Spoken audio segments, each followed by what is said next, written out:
when I worked in the UK, I have to search for bystanders. And bystanders, I used to wait for bystanders to talk about their father and all.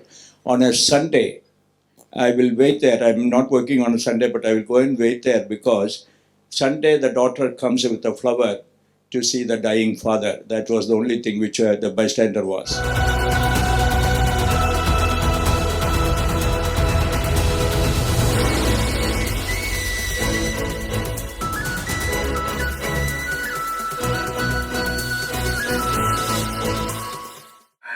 The interesting thing is we've had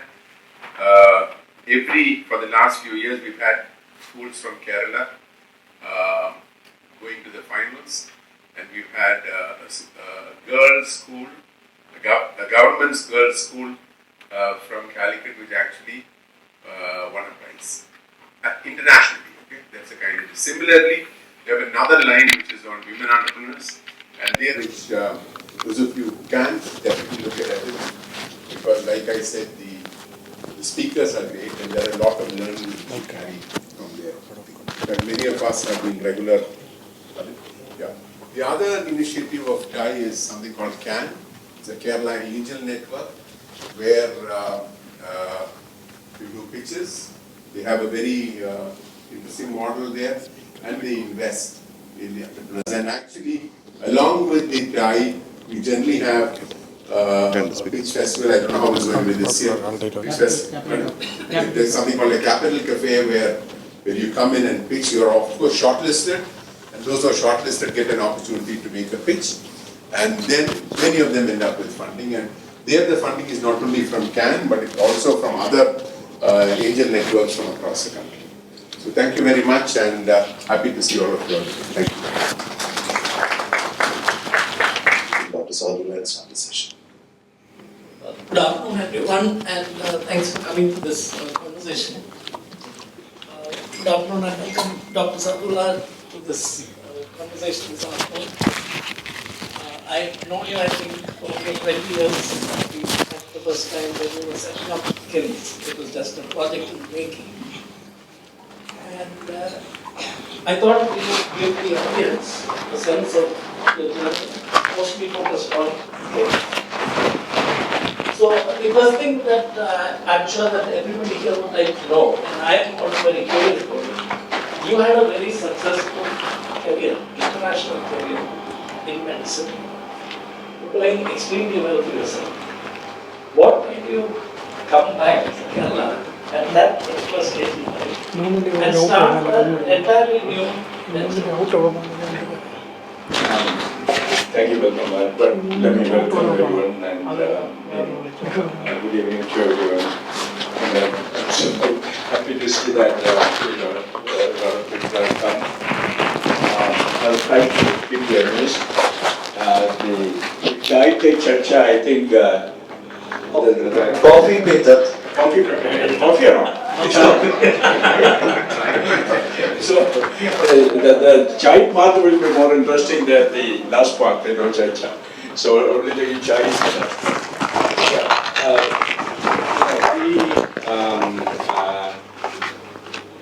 it was kind of an accident that we came back. I was thinking of talking a little bit more into detail and family things, and my daughter-in-law came in just now, so I cannot talk all that. So the main reason is that we were usually, I worked in Aramco for 25 years. Even today I will say that Aramco is one of the best companies where anybody can work and if you get an opportunity. And there are full of Indians at the moment. And so I worked for quite some time, most of my youth. And I did quite a bit of things over there. I had opportunities to even immigrate to US or Canada.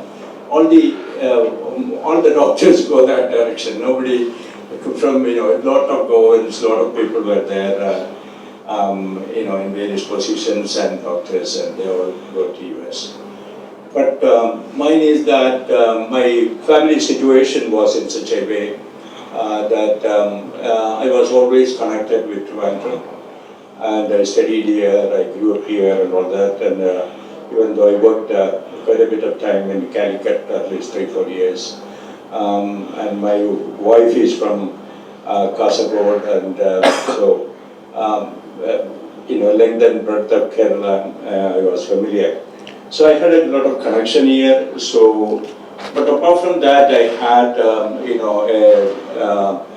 domestic reason. One of my family members was not doing well, and so I think I thought that probably going to US and getting settled there, I can do a little bit better social things, and I was very much connected to my brother Najib and Iqbal and all that. So family connection was quite strong, and I had a good innings in Aram,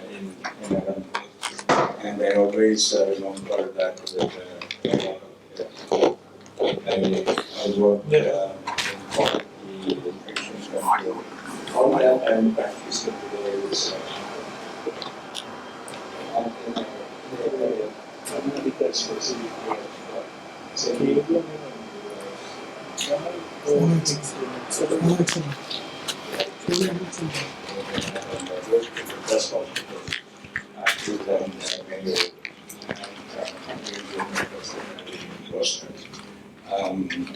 so most of the hospitals in LA. So I have been working for a little period of time. So all that, finally I thought that I can do something better here, and that's the reason really. So we understand, Doctor, your motivations for coming back. But the other question, which I'm sure is uppermost in everybody's minds, everybody feels that Kerala is the last place you should come and invest. You came and invested. So why did you do that? Yeah. Kerala, Kerala is the last place to come, people say. And also say, many ask me, why Trivandrum? Many people think that I am from either, my father-in-law is from Portugal, either from Travancore or I am from Calicut. That's what people think. And many people ask why you. I said I'm from Trivandrum, and that's the place I know, and that's a place I had some connections before I went, and my family also had a connection. I know Najib had good political and business connections, so it was an experiment, honestly, and. I never thought that that experiment will succeed, at least in a small way like now. However, my friends in the medical college, because I worked as a assistant professor in the medicine in medical college a year as well as in Calicut, so I had a lot of friends. And then Dr. Vijaya Raghavan worked senior to me. My senior to me, but we knew each other, and we used to meet in Dubai, like in weekend or once in a month. I'll go there and spend time in his house and all that. So all that connections, I didn't think about all the intricacies of doing business or entrepreneurship over here. So it was just a thought that this is the place I have to come, and this is the place we will try and do something. That's all about it. Actually, there was no analytical approach at that time, and it second happened. So, Doctor, looking from the outside, I think most of us feel that KIMS has had a fairy tale run.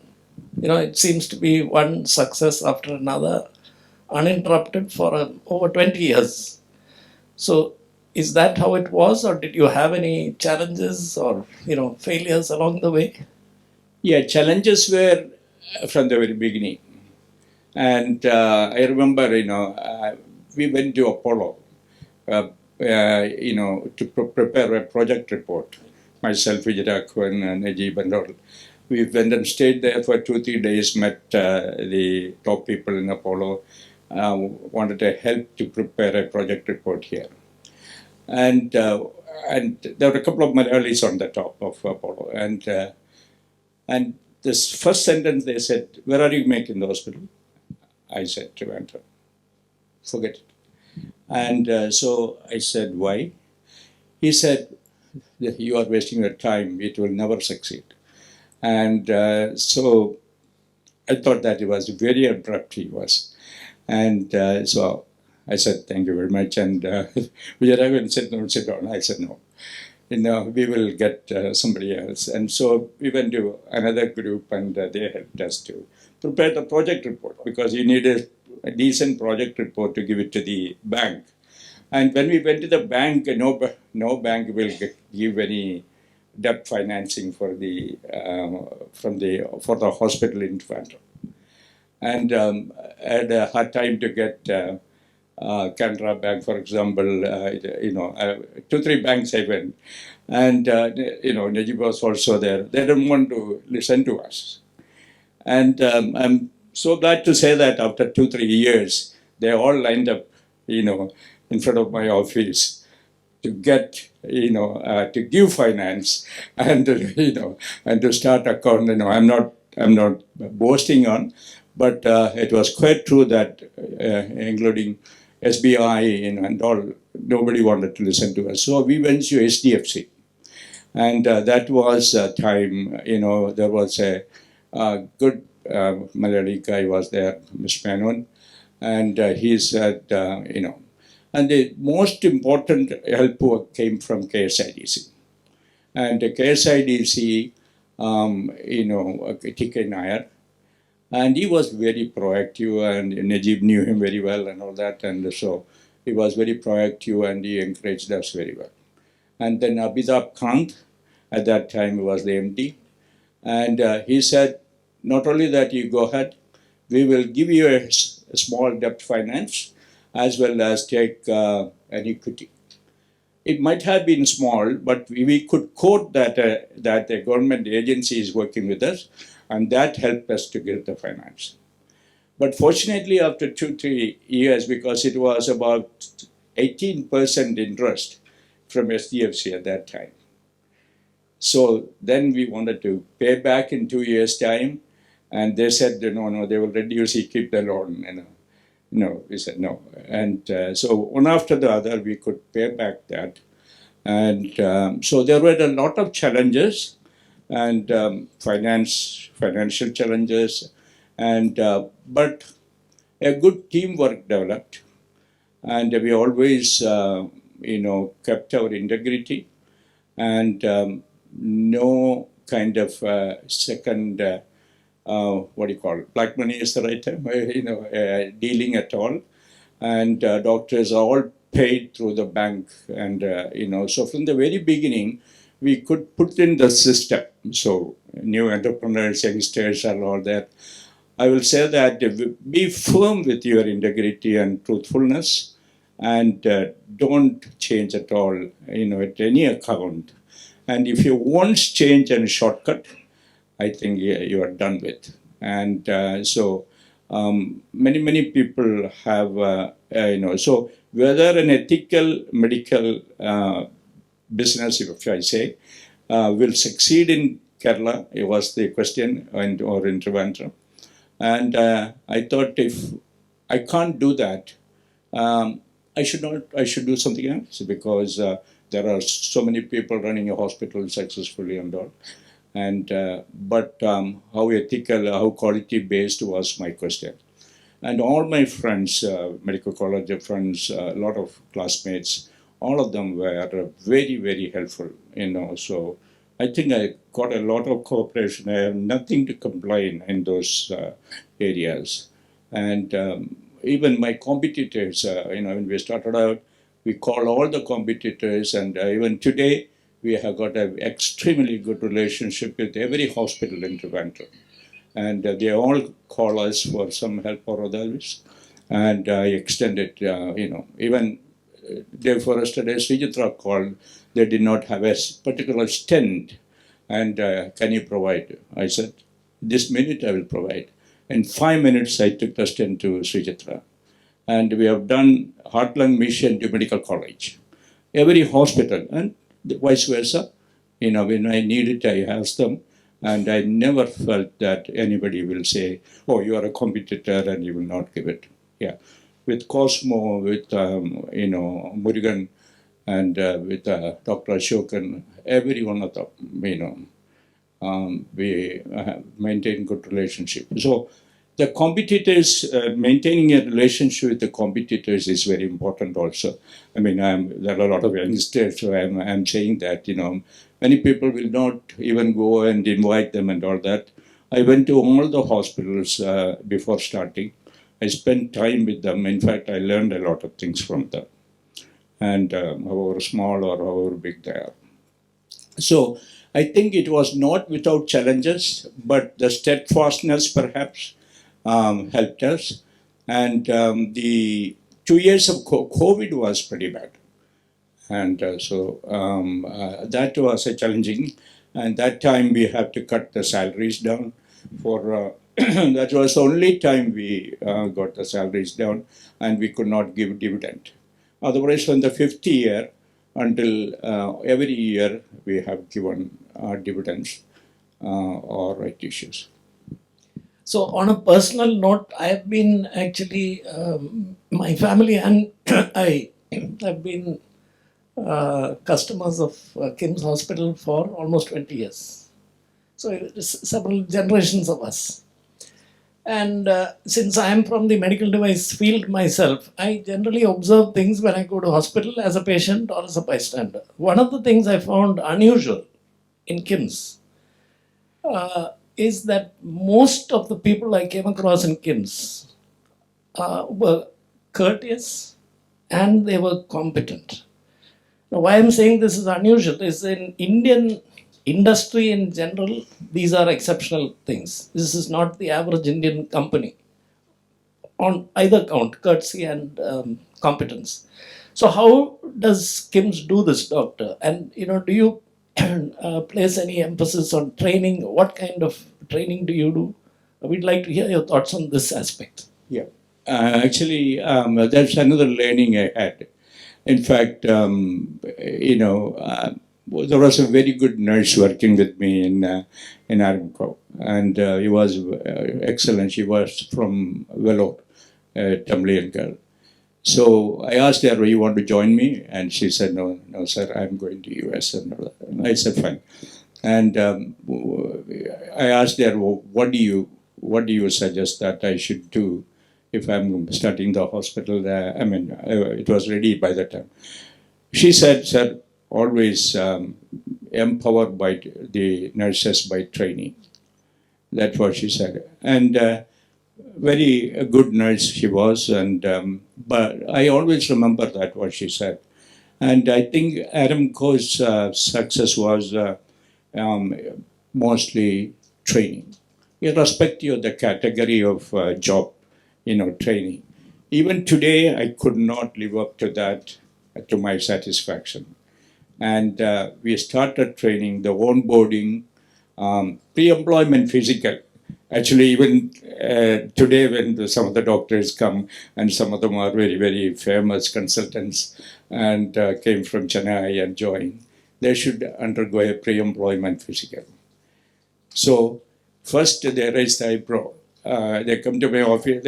Most of them are my friends and all that, or and very famous guys. And so consultants, and I said, that's the system, so kindly follow. But after finishing the pre-employment, they will come and say, actually, I never had such a good examination, so I think it is glad I am breaking. So the systems were in place. Invariably, every employee should go through pre-employment. Onboarding is important. 1 month at least is nurses and all given on-the-job training before they even start working. So the training is an integral part, and it was an integral part Even now I was talking to Setu here, and yeah, he comes sometimes to take classes for some of our managers, and so good managers were not available to train. The upper level is always trained very well. You can get. I got some people from US, some managers, and people working in Aramco, good managers. They came and they did things. But lower on the bottom of the pyramid, I can't get people to train. Probably I have spoken to you yourself, on that. So, in short, we have the system continues, and the training we give a lot of focus. But are you happy? No, I'm still not happy because I think a lot more can be done. We have a couple of tools on that, so we use the online system for training, and on-the-job training is supervised, especially for nurses. We have got 900 nurses, and so in Trivandrum alone, and so we give them on-the-job training. We, for example, people used to come to my office and look at this. This is the blood taking of your nurse, and to see that the blue and red and blue there. So I trained a group of people, and their name will be there in the lab. And on first prick, if you don't get anyone, second prick, you have to call this one of them in the list. And so they come, they easily take it. Today we created a group of venipuncturists, and unbelievable. They do marvelous job, when they come to take blood for me and all that. In fact, Amrita, who started before us, at least at 2 years before us, and they all adapted these methods, and now it's a good employment opportunity for girls who have failed the SSLC and all that. We trained them. So, Doctor, you spoke quite a bit about onboarding, the pre-employment checks, and what are the amount of time and effort you invest when an employee joins. How about regular training after somebody has joined your hospital? Does that happen every year, and how much importance do you give to that? Yeah, we have a training section in the Human Resources Department, and they keep a schedule, and every employee should have training at least for a few hours every year. It varies from the job to job. Nursing training is much more intense. Educators are there with them. If it is just managers and all, they have got management training, and financial people will have that kind of training. But apart from that, there are some mandatory things like infection control training should be given to all the people in the hospital. Fire and safety training should be given to all the people in the hospital. Apart from the drills and all, mandatory training, and even using the extinguishers and the fire fighting equipment, even using the hose and all that. We have got hands-on training. And so this training program goes without interruption, but there can be a lot more training in soft skills. And then we do give a lot of training in soft skills, and that has paid off very well. And some role plays, we have, Ashokan was here, and we have an audiovisual department, and they just take all those and then show it to the next group, how well they did it, and and counseling sessions, for example, doctors counsel patients, and that's an art counseling, taking a consent, that also we do it. So we do continuous training process. Even now, still I feel that we can do a lot more, and every institution should spend quite a bit of resources for this.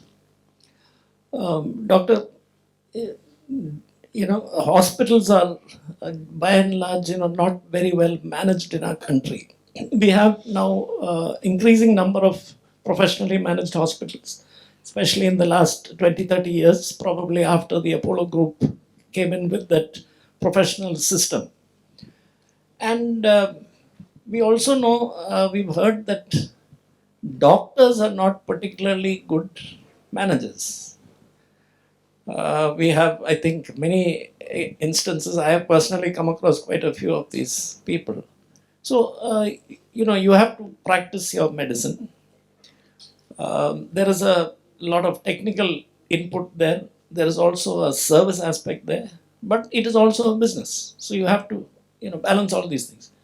So how have you been able to reconcile all these conflicting demands successfully over these so many years? Yeah.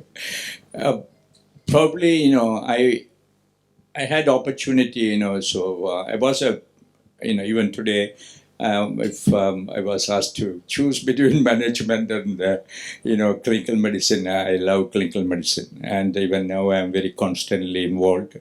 I don't have a outpatient clinic now, but until very recently I used to run it and also take up management. So I love clinical medicine. But I stumbled into management, in fact, because I got some opportunity in Aramco that I was in quality, I was in infection control, and then I was promoted to lead a unit there. And so then Aramco has a system of giving management training. So I went for a few management training in the US. Then I thought that I should have a degree.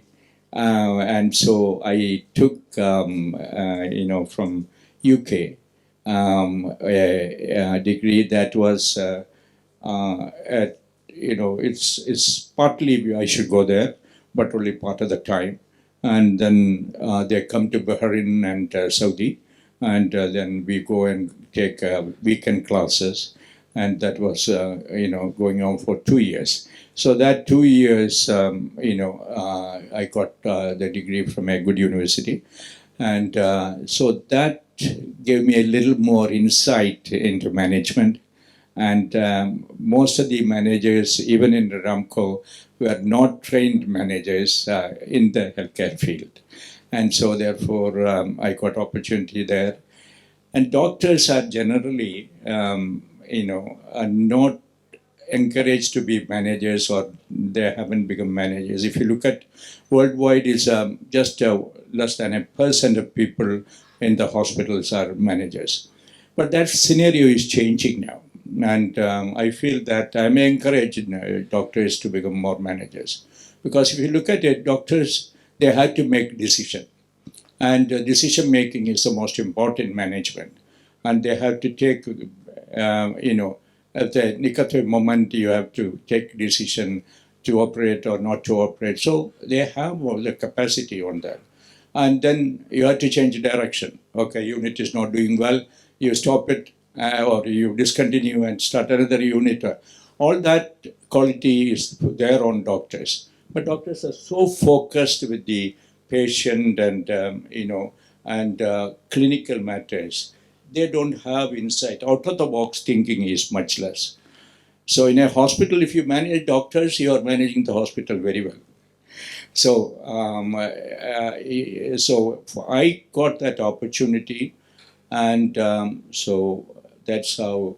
And I was a clinician, and so I practiced clinical medicine, and so I could tell the doctors that I'm not asking anything which I have not done, and so that encourages the doctors, so they don't question me a second time. And even duty, up to 55, I have taken night duty. So I tell them, 55, you have to take night duty. You're a consultant or whatever, you have to take night duty. And again, I repeat to them that I have taken, and I will not ask you to do something I have not done. And so that works. And so our doctors are very, very tuned with their work culture, and they are excellent people. And so a little bit of tuning and taming was required, and that could be done. But at the same time, we have at least about 4 or 5 doctors now doing this, healthcare and other management programs from various universities. Like in some of them, IAM are there.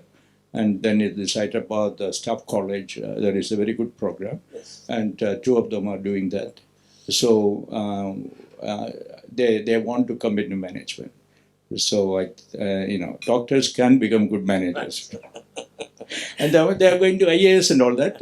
So many doctors are in IAS in Kerala also. I think for Dr. Adila, for example, in Port Secretary, she's a doctor.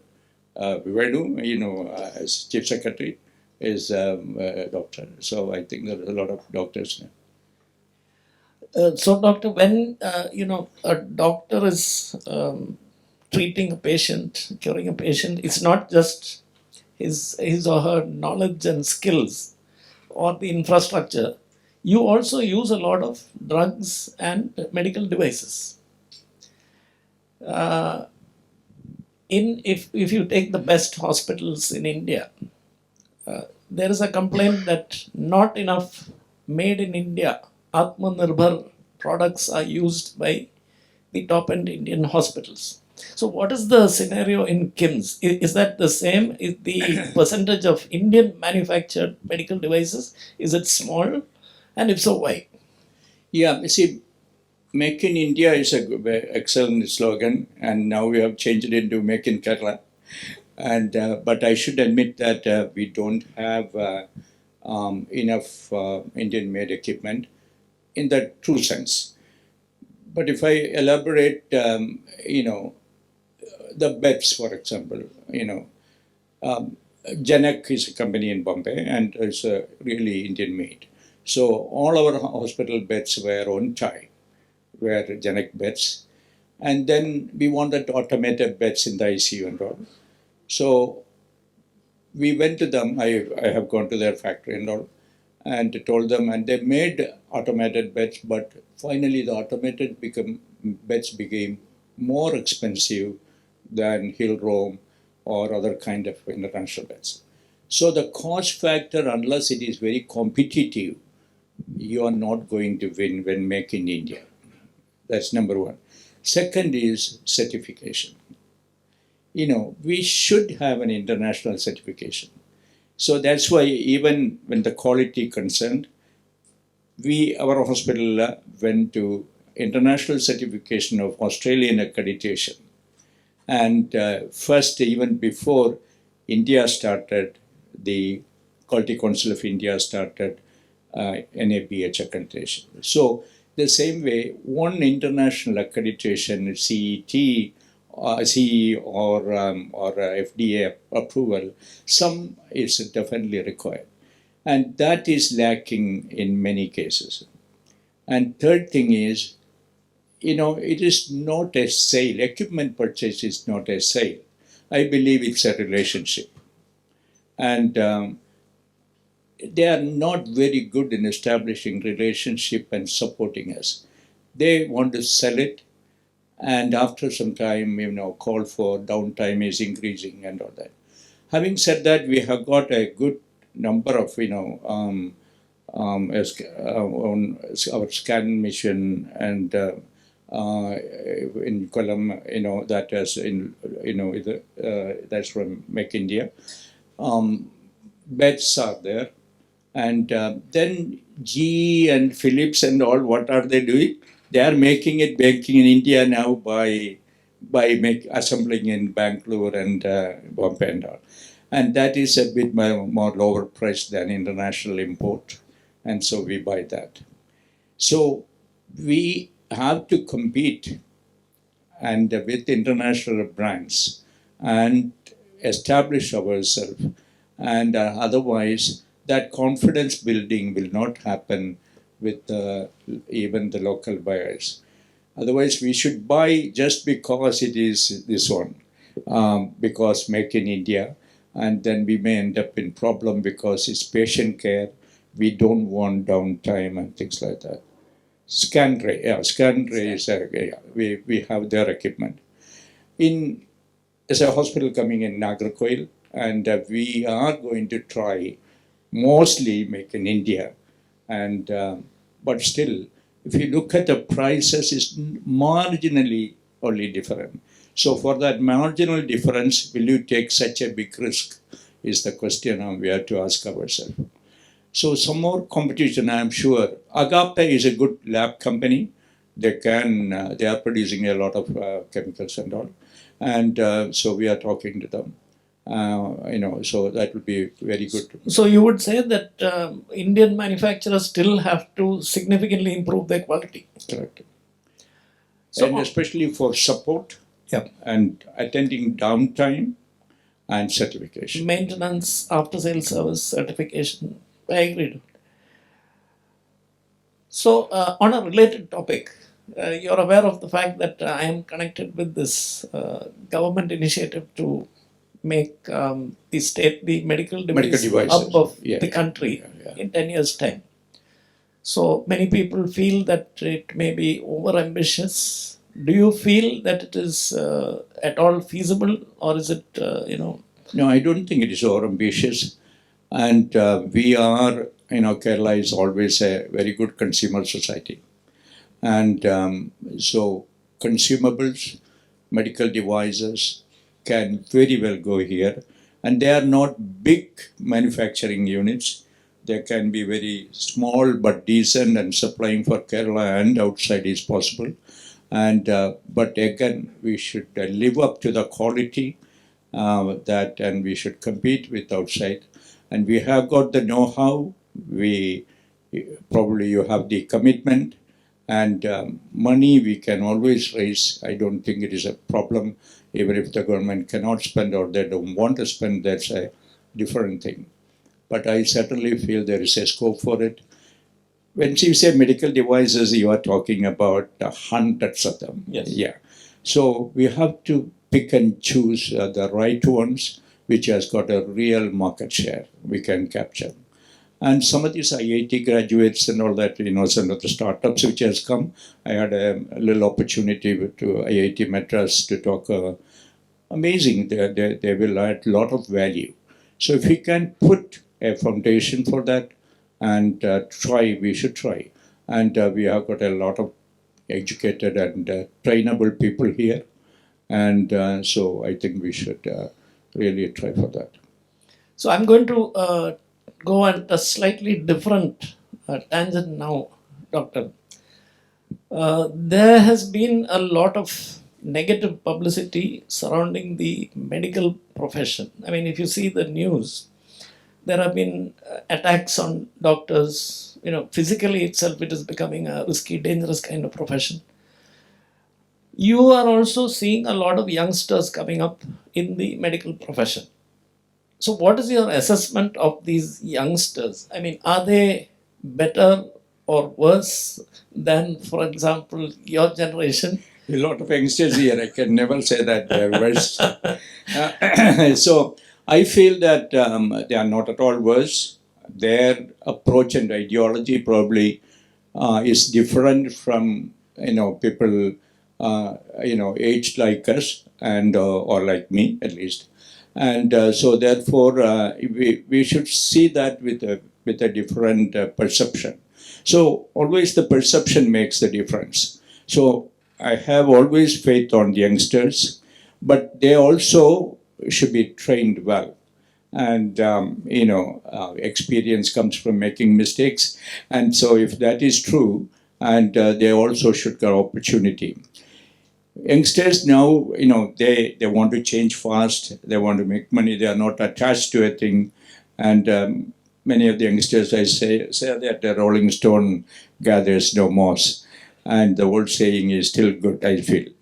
And so youngsters have got a good scope, even doctors. And the doctors now in Kerala have joblessness. But it is because of they are reluctant to go to villages and rural areas.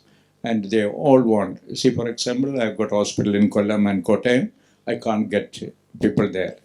But at the same time, if I look for a neurologist, I've got a waiting list of neurologists for over here in Trivandrum. So, because they want to come to the metros or Cochin, so that's a difference. So I think youngsters also should adapt, adaptability of the youngsters is a little less, in my opinion, compared to how we were adaptable, and they don't want to work in various institutions of our own. They don't want to go, no, they want to work only the main hospital. So there are certain difficulties, but I still have got good faith on youngsters, and they should be trained well. And one of the problem in healthcare is that when they get a post graduation, immediately they think that they have become consultants, and or they are specialists, and now they can do anything. And unfortunately, that never happens, and that's where the public should rise to the question that will you go and get operated by a young person just because he has got MS or MD or DNP? We should not. They should be mentored for a certain number of years, especially any subject though, but especially for interventional and surgical subjects. And then only they should be given the privilege. So we have a quality system called credential and privileging. We look at the references, we look at who is the mentor, and only after a certain number of years, we give him to admit himself and do any procedure, and that too under the watchful eyes of a senior consultant. So the advantage is patient safety. So today when I talk to IMA and all that, the lot of criticism which is coming against the doctors, partly doctors are responsible. Partly, of course, this is the public which is going on. I mean, when we say a doctor gets money, everybody is very much worried. It's a noble profession. Why are you getting money and all that? Everybody is getting money. Corruption is legalized. So why can't they also get it? But I know I'm not justifying it. So, but doctors also responsible for many of the things which is happening now. So I always tell IMA and organizations like that, so please have a disciplinary committee, even within the doctors. And when there is a allegation coming, we should go and look at it and come to the media or come to the government or authorities and say that this is our internal inquiry thing. And slowly and steadily we will gain respect. There's a big scandal going on, going on about transplant. And transplant dried out in Kerala. The deceased donor transplant dried out in Kerala. And last year, only 11, cases, whole Kerala where deceased donorship happened, out of which about 7 is in our hospital. Because everybody is scared. They are scared about the media. And so I said, I'm not scared at all. Anybody can come and question because I do by the complete legal system. And so if everybody does that, we can win over. And then doctors themselves criticize these things. But I also admit that there are hospitals who will arrange kidney or something like that, and which is not at all ethical. So I think we are in the in this transition stage of that evolutionary process, and I'm sure that we will improve in these areas. But chicken or egg first is the question, and so I'm sure we are progressing in healthcare, and healthcare has got a tremendous potential in our country. So, Doctor, for a young person who came into this profession, generally the only option was to do clinical medicine. But actually the world is changing. And especially it is becoming a lot, the world is changing and becoming a lot more international. Yeah. So there are many more options open to doctors. Yeah. For example, you can have an excellent career in the pharmaceutical industry, in the medical device industry, in the biotechnology industry, all of these. You could be an entrepreneur, you could be a clinical researcher, and these are all well-paying jobs. So what is your advice to a young doctor, should he or she consider these other options also? Absolutely, no doubt about it. Either by choice or by compulsion, they have to consider this because clinical medicine cannot absorb all the people. Medical colleges are mushrooming, and one time I was so much for the private medical colleges. Now I am a little bit sorry about that because I think the quality of the medical colleges are not maintained, as well. So therefore, the doctors who are coming out, they have opportunities, in other places, and they should definitely branch out into various specialities and medical devices and all that is still medically related. And there are other areas, R&D is there. So there are so many. That's why in the United States, actually the admission to medical college is not restricted just because of the physics, chemistry, and biology like we do. And they take music major, they take physics major, or many other major, psychology major, biomedical major, they give admission to. So then there's a variety of people coming as doctors, and they will pursue various areas, and so that the whole healthcare ecosystem will, expand. So I think that's going to happen in India too, and I'm sure we should branch out. Doctors should branch out, and that's happening now. IAS officers, what I was saying. Yeah. And so that's only one civil service example. Nurses are going for a civil service examination now. And even nurses are very entrepreneurial should happen. Actually, entrepreneurship is not in the curriculum. The problem is that the curriculum which is set up is very small. But I heard that Government of India is really looking into even entrepreneurial, things making into a subject in the most of the curriculums, especially engineering as well as medicine. So that will be a good step forward. So moving away from healthcare and medicine, Doctor, I noticed that you're a member of many professional organizations. For example, you're a charter member of TiE Kerala.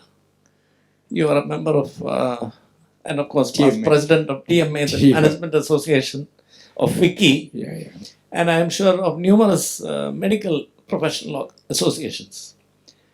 So I have actually two questions. One, you have a full-time job, and you have your own enterprise to run, which is absolutely demanding when it comes to time. So how do you find the time is one? Second, is it worth spending any time on these associations and organizations? Yeah, I think time management, I believe in good time management. And that's one of the things probably the youngsters should look at it. And even doctors, they always say that, I had to go take rounds and I could not see the OP patients and all that. And I said, no, there's no way you can keep an OP patient waiting. And we always get complaints. So time management is very important. And as he said that if you want to get things done, you go to the busiest person. So I know often it is true, isn't it? We go to a busy person, he will get things done for you. So I think I enjoy some of the associations, and especially TMA and TiCon. I don't do that much, and I don't take up responsibility unless I can contribute to that association, and that is where I don't want to be Namke was there, just a president or chairman or something, I want to contribute. So that is the only thing where I'm lacking. Otherwise, a community connect, networking, and going with the youngsters make you younger, and so I love it, and I find time for all that. FICCI actually, there's a before TiCon, I didn't know that TiCon is 15 and 16. We are getting November 10 and 11, 9 and 10, there's a Becca unit coming, and Mr. Vijaya Raghavan and Padmakumar, many people I have invited to be part of it, and so So I love to do conferences and programs, but I don't get time now. All the youngsters are doing, but two or three, connect is, and it's a good community connect and networking, and more than any material benefit, I love to be associated with people like that. Thank you, Doctor. And before we conclude, I would like to open the floor to questions. I'm sure many people in the audience have questions, but I have another question for you. If you had not been a doctor, what would you have become? Oh, there was no confusion on that because I got admission in CET for engineering at that time. So I got up, I was in Mudikumbra with my father staying there. And so I got up in the morning train, and father gave me all the money and all that for the fees. And so I was on the way. And at Kalkutam, there was those days, even now I think, the train crosses there. And so there is some delay is there. And then one of my friend came and said that, hey, your name is in medicine.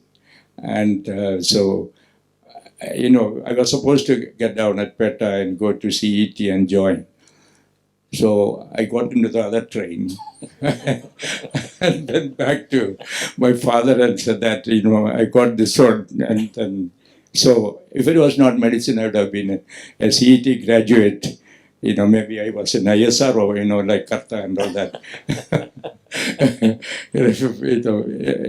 But there again, Doctor, see, in those days, and even in my time, one didn't have a choice. Actually, I was given a choice of three by my parents: doctor, engineer, or failure. Or Failure. failure. That time the business management also was not there. Now everybody knows that. Was the engineering, for example, a choice for you, or you just took it by default? You would have taken it by. Were you interested in engineering? Interested in? Engineering. No, actually, I was interested in medicine. But medicine always was a bit tougher than engineering to get those days. And even, I don't know now. So what happened was that I got in that national merit or whatever in CET, and so the fees and all that is very little. And so immediately I wanted to join for that. And it would have been a great profession, but I always wanted medicine. So if I can live the whole life again, I will still be joining medicine. Thank you so much, Doctor. If anybody has any question. I'm Dr. Karta. I just want to ask one question to you, sir. For a hospital to survive in time to come, patient management and bystander management are extremely essential. So how do you achieve that? When the patient as well as the bystanders are learned, so how do you achieve that in KIMS? Because I had a very good experience in KIMS, so that's why I am asking you, how do you achieve that? Yeah, I think, see, there's a little difference. When I worked in the UK, I have to search for bystanders. And bystanders, I used to wait for bystanders to talk about their father and all. On a Sunday, I will wait there. I'm not working on a Sunday, but I will go and wait there because Sunday the daughter comes with a flower to see the dying father. That was the only thing which the bystander was. And from that now, we are talking to Panchayat President and municipality chairman and all that. So it's a crowd we are talking now. And so what we do, with our doctors and all, we have streamlined now, is that talk to the first degree relatives. And that's the only thing.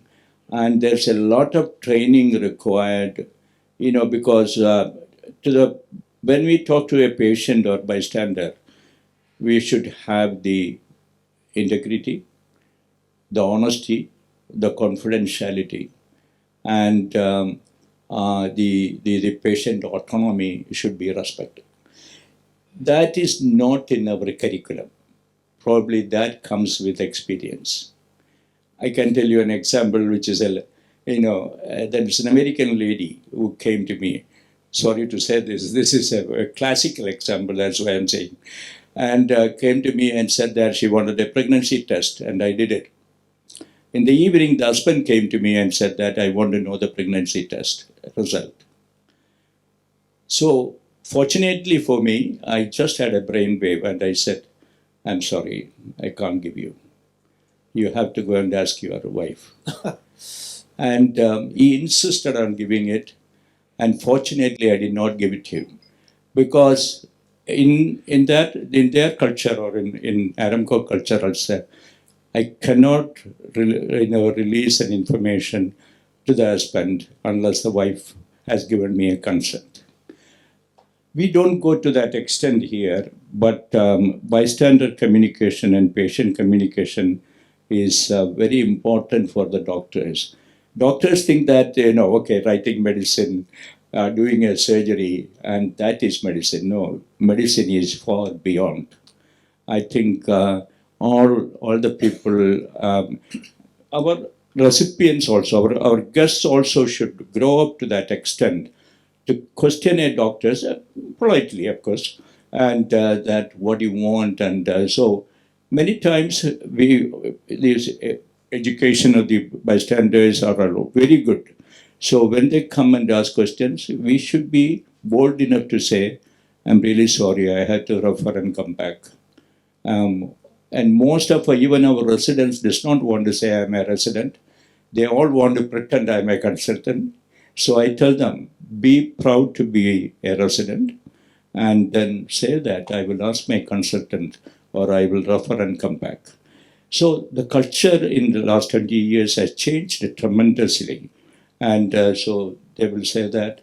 And when the patient is respected or the guest is respected, certainly they respect you back. Thank you, sir. Why I ask this question is, this is very important for customer retention, exponential growth, or spiral growth at least. That's why I asked you. Thank you very much. Thank you. I don't know whether I answered Yes. correctly. Okay. Thank you. Sir, sir. Doctor, how many books you have written and what do you want to be doing 5 years or 10 years from now? I couldn't get it. Who? Ah. Actually, non-medical book, only one I have written. And that is The Vital Signs. And that's mostly about management in medicine, a little bit about my past like this. But mostly, I want to write another book, Agony and Ecstasy. And even I have named the heading, and probably Vijaya Raghavan will know some of the contents, what it is going to be, because we work together. And so only one book, but I have edited. I'm very happy to introduce Dr. Saina Udumani here. He is from Tamil Nadu. He is like Dr. Kalam, very learned man in virology and infectious diseases, and he lives most of the time in the US, but we have, when he comes here, he is with our infection control committee. We have co-edited 3 books. The latest one is that of vaccination for people, just for the layman. And all kinds of vaccination for cancer, vaccination for children, vaccination for elderly, and just vaccination. So that's just being edited. So I can't claim that I'm an author of any kind, but I have written a book one time, and that was stimulated by a raid by the income tax people. They raid at the same time my house, my hospitals, and offices and everything. And that was an experience for me. And so when I talked to Vijaya Raghavan said, why don't you write a book? Then I thought it's a great idea. And that's how I wrote it. So it's there's only one book. take on hospitals like Mayo Clinic, Cleveland, Stanford coming to India, which the government of India is planning to, on 100%. International hospitals coming. Yeah, our economy is now very much, even in my hospital, the foreign direct investment has come in. So, if I had a choice, in retrospect, probably, it's better to discourage it. But now we don't have choices, and I think all international companies are right here. The reason is that when we had only one hospital in Trivandrum, the civil and the finance evaluators, they will come and they said, "Oh, valuation for you? You have only one hospital in Trivandrum, and not of much valuation." So then I thought, okay, and so we expanded in Trivandrum, but certainly I started in Kollam. I started in Kottayam, I started on in Cochin. And if you ask me, the biggest mistake, I did is starting on in Kottayam and on in Cochin. Cochin, I was better than a doctor. I immediately closed it after a couple of years and lost a lot of money. But we closed it completely or sold it. Whereas in Kottayam, there was a guy who was a partner who was only had 6% of the shares. He took us to every court, including the Enforcement Directorate in India, every court. And so we are still trying to get out of it. And so that caused a lot of problems. And that's why then spreading out is, you have to think about it. And then when to spread out, I had to go to the PE, private equity. And so we grew, definitely we grew from a small state to a big state, big state, phase. But you need to grow, or you grow or perish is the, usual wording. However, you should be cautious when you grow. And international tie-ups will be very good. Even yesterday, there's a Canadian team came. They want to tie up with, in nursing with our college. So tie-ups are good. We should internationalize. Globalization is the way everybody is going. However, Cleveland Clinic coming here and starting a hospital of their own, they will always look up much more profit than even a local hospital making. So I will definitely, if Cleveland Clinic is coming, I'll be the first one to go and tie up with it because they have excellent systems. So we should benefit, our country should benefit out of it, but don't just embark on that alone. That's my pick. What's your opinion about the holistic approach? For example, even in Apollo Delhi, I was staying near to that. So they had a system, when they were casing where when the allopathy fails, they call the Reiki masters and the pranic healers, and they get it treated. So Ayurveda, allopathy, homeopathy, and many treatments, Unani, many others. So I think in the future, most people think that we need a holistic approach where if one system of medicine fails, we go to the next one and next one. Especially when you are aged, always go for the Ayurveda and many things. Of course, if you treat as a physical body, a machine like every part is treated separately and replace it like a car. You do the manufacturing car and maintaining the car. So what is the idea about all these things? Yeah, holistic is used in two ways. The terminology, holistic medicine joining with alternate medicine, and even in modern medicine alone, we have holistic medicine, because if you look at, you go to a cardiologist, he will say your heart is good. But he did not say what is the cause for your chest pain. It is not from the heart, but that's not what you went for. You have chest pain, you want to find out the cause. He will look at the heart and say, all right, your heart is good, but he did not answer you. And then you go to the pulmonologist and the same thing. And that's why I always tell the doctors, please see holistically. Don't answer and say that the organ I am specialized is right, But no, unfortunately, I did not answer the question. So we have holistic medicine within our system, number one. Number two, holistic, I am for a person like holistic medicine. And we have Ayurveda from the second year or third year. We started Ayurveda, and in our 11th level, still there is Ayurveda. Now we bought a little bit land in the junction there, and there is we are starting a wellness center, and also Ayurveda is an integral part of it. Either we are thinking we have got this Ayurveda moving in there, or even tying up with one of the good Ayurveda people. With the Kottakkal, we had very good discussions, almost done, but they are a trust, and we are a profit-making organization, so they had a lot of inhibition on that. So I think holistic medicine is definitely good. There is one, inhibition there or apprehension is that when I advise as a doctor, I advise another person coming, a medical tourist, let us say, advised to take medicines which contain lead and mercury and all that, and which is invariably there in Ayurveda medicine, and it is an ingredient. If you ask, warrior, he will say that yes, it is ingredient in medicine and it should be there. However, I can't advocate that medicine because I have not learned. And my point is that if the reproducibility of the impact of that medicine is not established, that's the only apprehension I have. Otherwise, I respect alternate medicine. I respect acupuncture, and holistic medicine is a good idea, but it should be a controlled holistic medicine and does not make it go haywire. Yeah.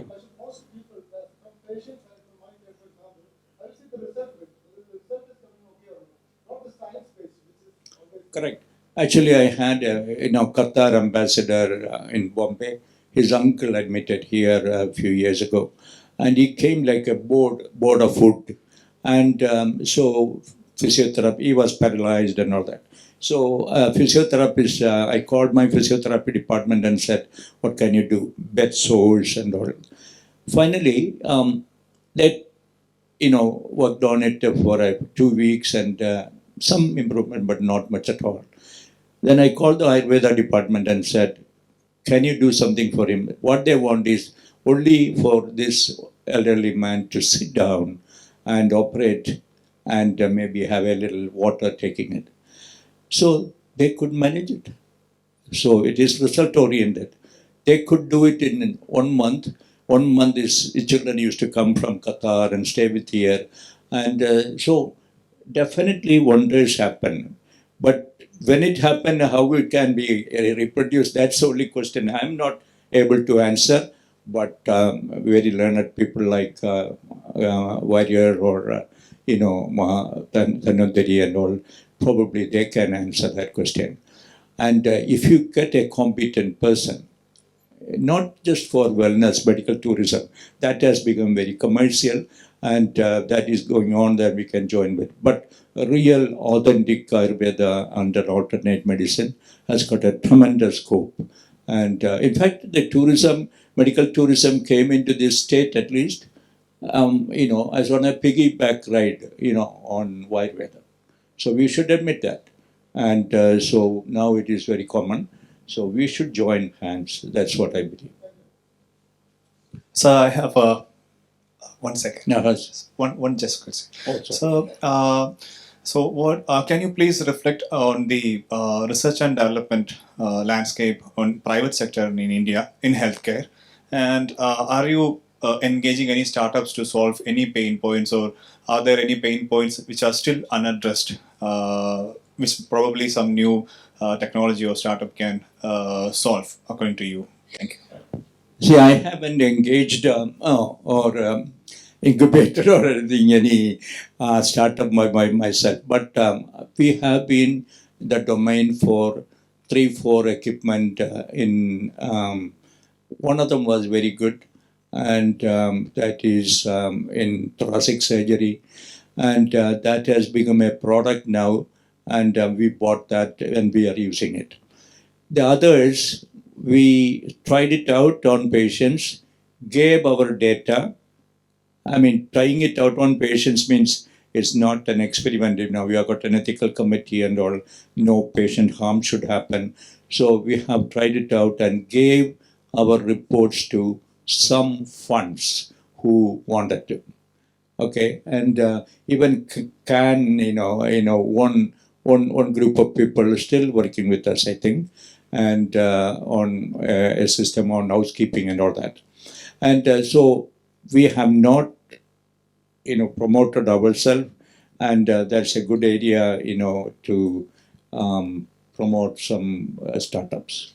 And the healthcare has got a lot of startups now and tremendous potential.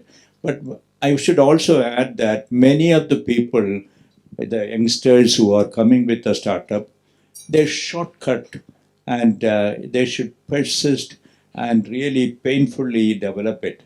They just want to make immediately something and make a lot of calculations, and that it will be useful, that and then they get a fund and somehow sell it out, and that's what the tendency I have seen. And but I'm sure exceptions are there. Many Saji Gopinath and team and all that have very well promoted these things. So I am a little bit no on that. So, what are your efforts towards R&D? Like we cannot stay ahead of others, or at least the best among whatever we have in the healthcare system without R&D, right? So, have you put any efforts towards R&D on your own? I haven't put much effort on it, but I am trying to get a fund, to do and promote some of the selected startups. Okay, and if there are some really good ones, we have CSR fund, and we spend for many community activities, but some of it we can use it for that also, and that's an area I have not so much entered into or studied. I will. Practice in alternative medicine. Yeah. See, that is mainly because of that. There is a lot of fundamental flaw in the basic science, including physics and chemistry, that time paradox and the Leventhal paradox in biochemistry. So that's why there's a lot of things we have to do in the basic science for the future development of the medicine. Future development of medicine. No, the allopathic medicine. And then allopathic. Yes, yes. Because that alternative medicine we are not able to explain so many things. Compared to alternative medicine?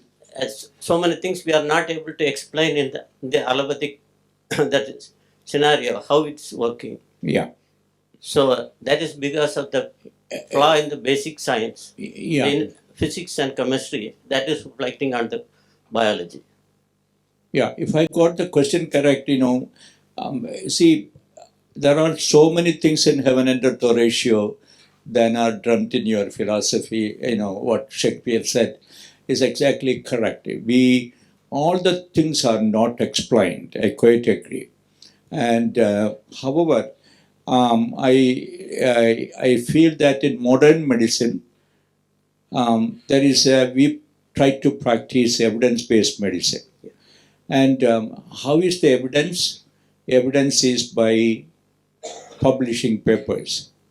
And if you can ask me that many papers were skewed, many papers were paid by pharma companies, and all that is there.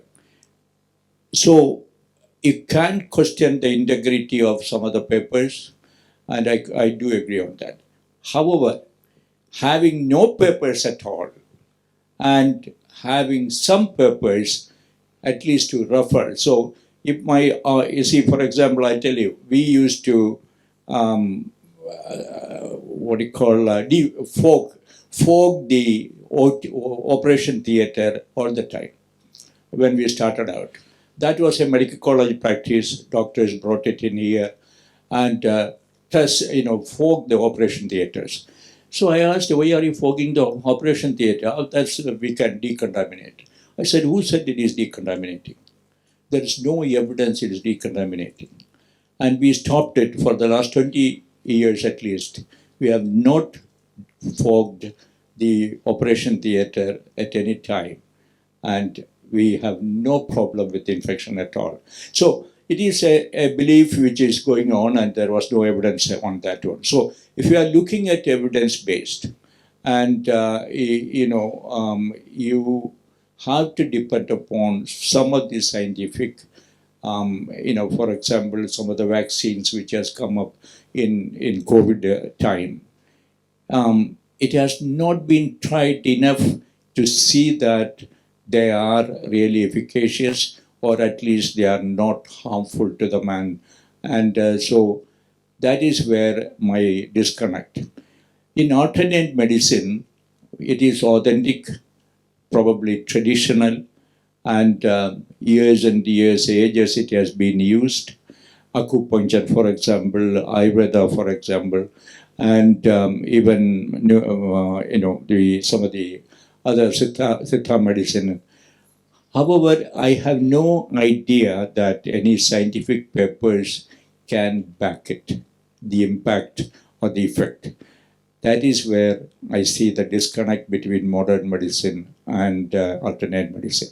So modern medicine, even homeopathy in the same way. I have used homeopathy. My father has given homeopathy for me for many illnesses, and I still survive. So I think what we have to look at is evidence for everything, and not only in medicine but also in other fields. That's what I believe. I know that Ayush group will not agree to me, but I have to have a belief, and that's what I believe. That's why science is still in the infancy stage only. Yeah. There is a lot of things has to be done. Yeah. Thank you.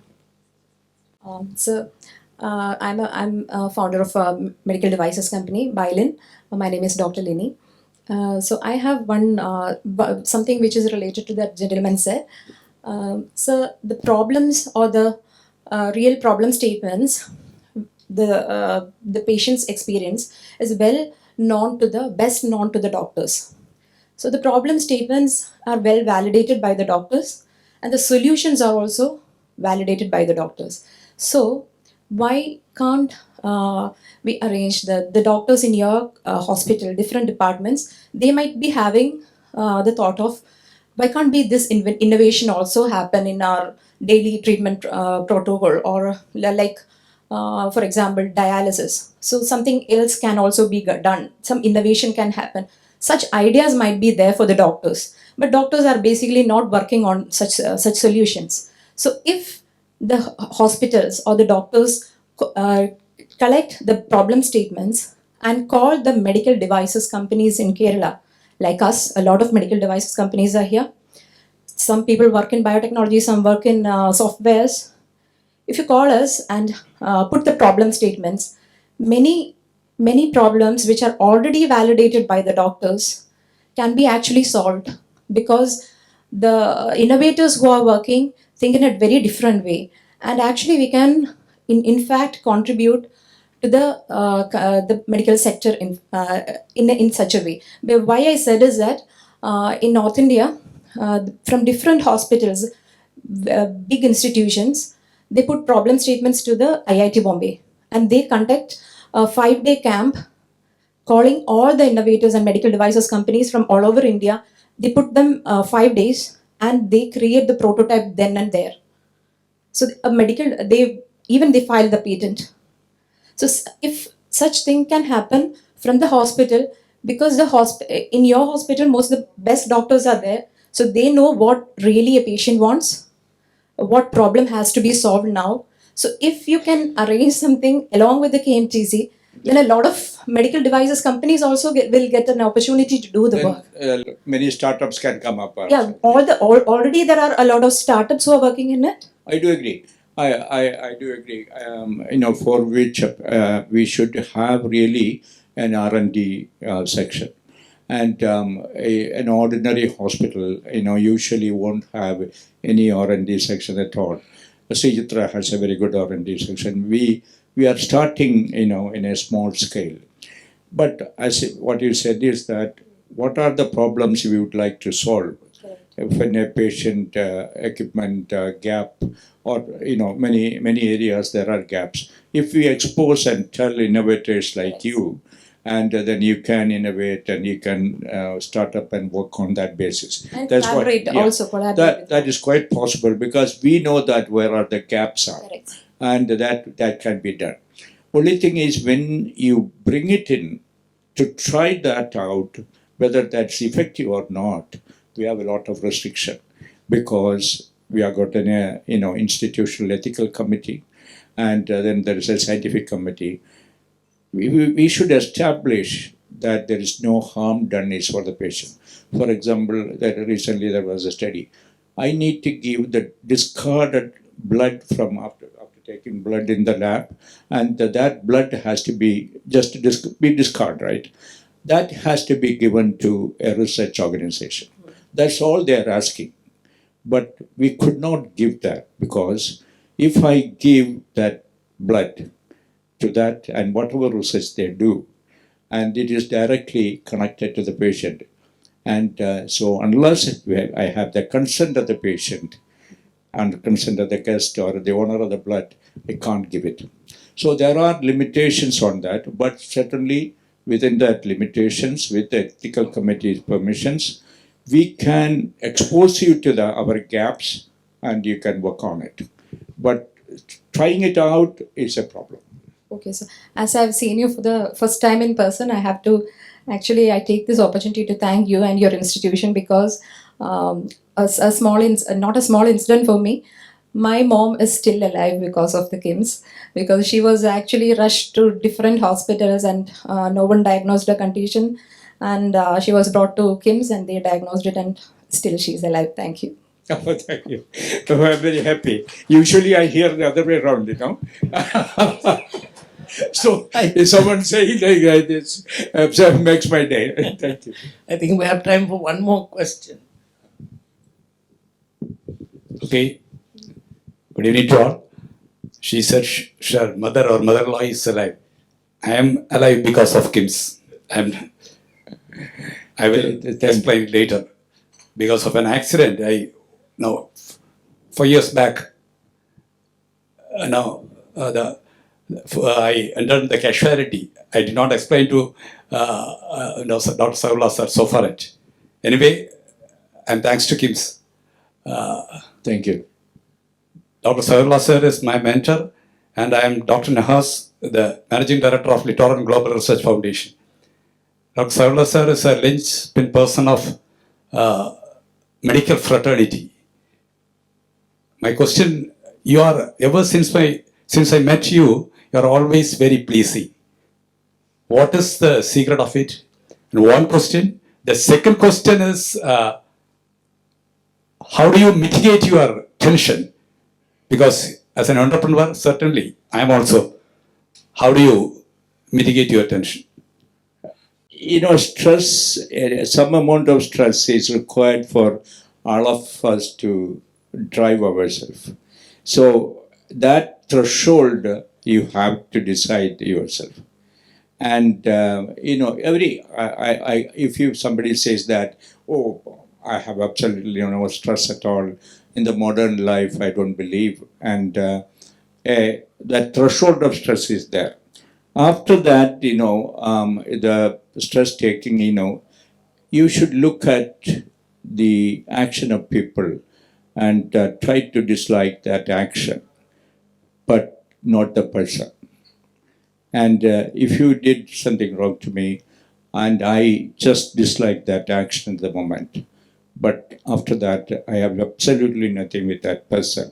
And that's what I practiced, and more or less successfully I can do that. And so you may remember what you did wrong to me sometime. I see somewhere, but I will not remember what you really did to me. So because I see you as a person, and at that moment, many patients do that. So it has come from the doctor's experiences. Many patients come to us with a very, violently and all that.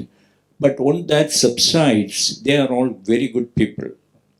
And so you look at actions only and never keep a hatred and never have any vengeance, and your stress level will be much better. And we have a lot of factors come in our mind when we assess a person. We look at the dress, we look at the religion, we look at all that, And if you can keep your mind beyond that, I think your stress level will be minimum threshold. I have two questions, small questions. One is, Doctor, what is your vision of informatics science in medical science and healthcare after 10 years or still from now? And the second question, vision for informatic technology, info technology. Huh? Oh, informatics. Yeah, okay. AI, artificial intelligence, robotics, and all these things. Yeah. And the second one is, in some areas of the world, mentally handicapped or physically handicapped persons are reserved for some jobs in hospital. Can we practice this here? Thank you. Can practice? Can we practice this in our state? Yeah. About digitalization in medicine and informatics, we have done quite well in this area, fortunately. And see, if it is IT, the registration, the payment, and the bed, seeing the doctor and all that is a kind of medical informatics. And after that, the doctor writes in the record, and all that is electronic medical record. And then after that, we go further with the patient experience, analytics, and all that is, machine learning, all that comes under the AI. So there is, in medicine, actually, every hospital will turn into a small IT company, very soon. And that's the way it is going. So I feel that analytics and artificial intelligence will come. For example, there is a medicine, antifungal antibiotic, was made in a very few days' time, just using the AI, and that is now commercially going to be available. So it will do wonders. However, I still feel, because the other day one of my friends sent a letter to me, and what do you call the chat GPT? Yeah. And as soon as I read the letter, I knew that it is never like Murali. Murali is my friend. Never like Murali writes it. So I immediately called him and asked, he is here today. He was in Dubai that day. So I said, Murali, did you write this letter? No. Nowadays I use a lot of chat GPT. So I think there is an impersonality in this one. And I still believe that a lot of international discussion, probably, Mr. Vijaya Raghavan can talk about it for another hour. However, I feel that we have our role as a man and a woman, and the human element can never be eliminated. That's what I believe. There'll be a lot of confusions will come, a lot of regulations will come. And like cloning came, everybody thought that we are going to be all cloned. And when the genetics come now, horoscope is replaced by genetic testing. And so you don't have to go to the astrologist, ask whether you can marry someone or something. And so I think there's a lot of changes will come, but absolutely, finally, we make it happen, and we should continue to make it happen. The second question is that, what was that? people with disability. Yeah. Enabled people, we should integrate them. We should integrate them into normal life. And I think because if we look at it, what I believe is that we are all disabled in one way or other. And in our case, I'm using disabled because of either age factor or ailments. You look at yourself, each one of you, and I know my disability.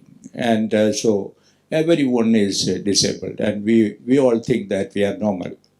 And autistic children is a major issue, increasing in community.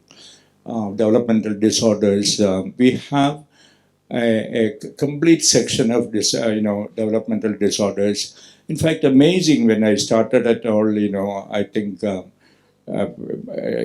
Warrior's granddaughter is working with me. She's a PhD, Jamila Warrior, and she's a PhD in this one, and she has got a waiting list, and sometimes I get a call from very educated, elite people of Trivandrum that can you talk to them to get an occupational therapy more. And to that extent, we have got waiting list. And so I think that social stigma is the main problem. Even now, if I go to a school and say that this child is borderline, you can take this child in the mainstream, I don't think anybody will take it. We can sit on this side and speak, but when you are on the other side, whether you implement that, there's a little problem. We are implementing, we are employing, more and more, differentially abled people. And I think, Mr. Vijaya Raghavan has done a remarkable job of schools and even training some of the adolescents for some of the jobs. And I feel that the community stigma should be wiped out, and we all should be able to engage people and many disabled. There is a degree beyond which sometimes you cannot do that, and they may need institutional care. But rest of them, the society should integrate, the normal schools should integrate, and it is quite possible if we put our mind into it and take away the stigma. We are all, in Kerala, we all speak a lot, and doing is a little bit of, so walk the talk, and that's what I say. And please do it and prove it, rather than, just talking about it. Thank you, Doctor. Arun, I think I'll hand over to you now. Attempt to sum up this fascinating conversation that we've had. But what sticks out in my mind are the simple things. In fact, it was one of the questions I wanted to ask Dr. Sahadulla. We are in the age of artificial intelligence, drones and clones and all kinds of things. So I actually wanted to ask him, but he's already answered it. Is there any place for old-fashioned things like honesty, truth, justice, humanity? And I think the answer is loud and clear from what we heard from Dr. Sahadulla. Those are the only things that matter. All these are just tools. If we can remember that, I think we'll all be much better off. I'd like to thank Dr. Sahadulla for what has been a fascinating account of his experience of building one of the best hospitals in this country, which is a real role model, and which I think has shown the way for many of us, not just in the profession, but in business, of what it is like to run a really outstanding business organization, which is also a service organization.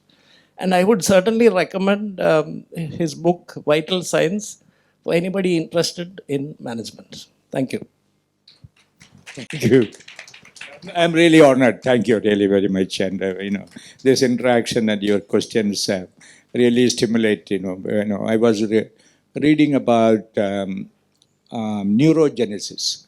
And, for those who are, a little above 70 and all, the nerve cells in the hippocampus, which is the memory and the emotions and all that, is the seat of it. it is found that now it continues to regenerate. And we were always thinking that nerve cells cannot regenerate. So evidence is that it is regenerating. What is the main thing? It stimulates the regeneration and continuous learning. And so we should remain continuous learners, and that's the most important thing. Along with that, of course, running and exercise and intermittent fasting. You know, every religion says about fasting. And so good things in religion, please take it. And so I think fasting will stimulate neurogenesis. So we have a few more years left, right? As the evening draws to a close, I have the proud privilege of proposing the vote of thanks. First of all, I'd like to thank Vijaya Raghavan sir for starting the whole conversation before by introducing TiE Kerala and TiECon and also telling us all about TiE Kerala activities. I would like to thank C. Padmakumar sir. Thank you for steering the session and bringing out all the gems and the pearls and everything out. And also the time management part, I think, was fantastic. Now, we extend our gratitude to Dr. I Sahadulla for the valuable insights, especially the one, if you want to get things done, you should go to a busy person. Now, that was something very insightful. And we're really looking forward to and hoping you'd write that book, Agony and Ecstasy. And I kindly request C. Padmakumar sir to hand over a token of appreciation to Dr. Sahadulla. No, it's... Thank you. We'd like to thank our very own CM, Roy Varghese sir. He's always been a big a support and a counsel, and very since I'm representing TiE women also, he was very active in the judging panel and things like that. And our TiE secretariat, definitely a big thanks for organizing this. And to you, my dear friends sitting out here, you've come from far and wide and definitely contributed to making this a very lively Q&A session. Thank you so much. There's more coffee and tea brewing outside, so let's have more charcha there. And do join us for the networking high tea. Thank you so much.